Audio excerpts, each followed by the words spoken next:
Worse if they hesitate and it all on TV. All right, you ready?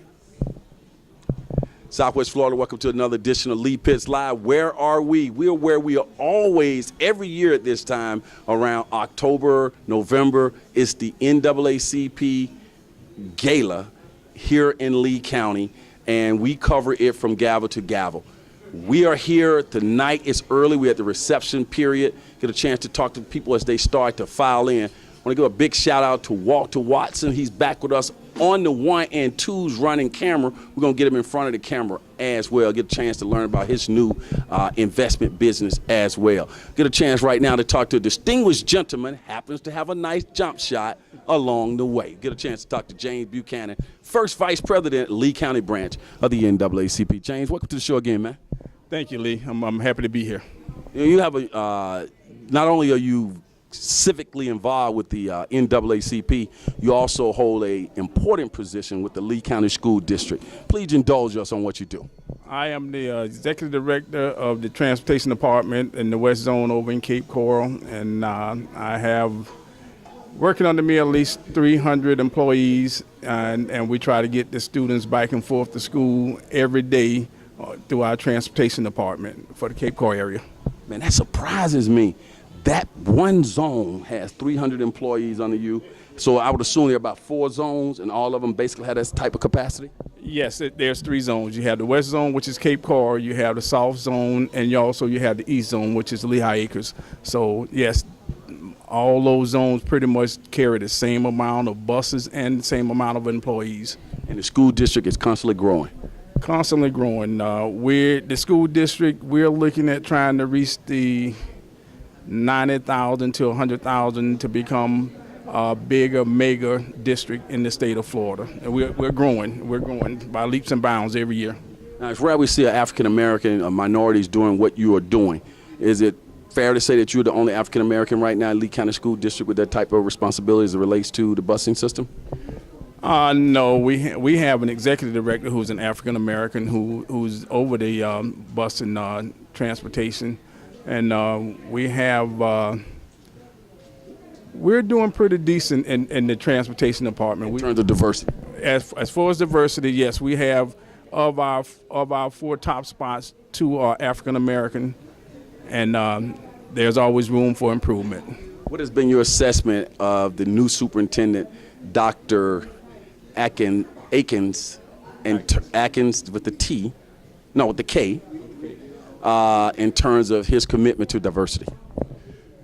Dr. Atkins he's brought in an additional assistant superintendent, but we'll see how that goes. But there's always room as far as administration is involved. We still have to get more minorities at the principal level, the assistant director, the director level, and the executive director level. There's a lot of room for growth, and we need to expand upon the availability of our talents that we have available. There's always room. He needs to look at the talent that we have here around Lee County.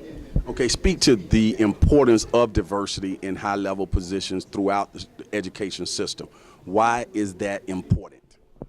If you walk into your average schools, and some of your schools here in Lee County, if you walk into the school as a minority parent, as a minority, and the first thing you see when you walk into most of our schools, you see nobody that looks like you, and right away, you're intimidated. So we need to, as a school district, better employ our African Americans and our Hispanic culture within our school system. And as far as having minorities at the upper level, that would give our students that are minorities something to strive for, instead of walking into a school where they see minorities in the kitchen and minorities in the custodial. It's almost like, okay, where do these kids get their motivation from? Right now, a lot of the minority kids in Lee County don't have motivation to become better than what they are because of what they see when they go to school.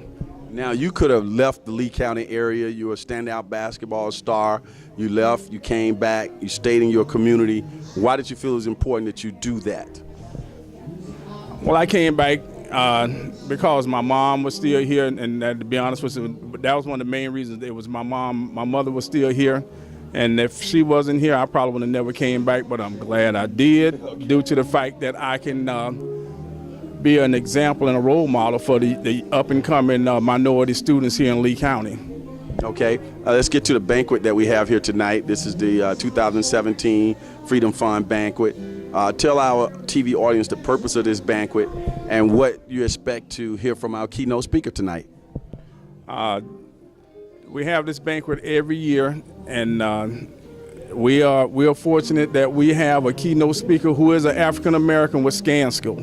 So we're going to hopefully, once we hear this guy speak, he's going to be an inspiration to the other minorities that are sitting in this audience, and for our kids that are going to be here.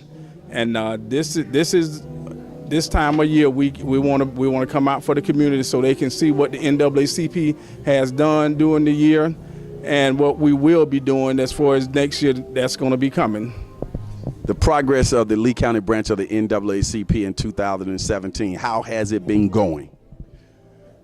We are, according to the state president, we are one of the better executive committees in the state of Florida.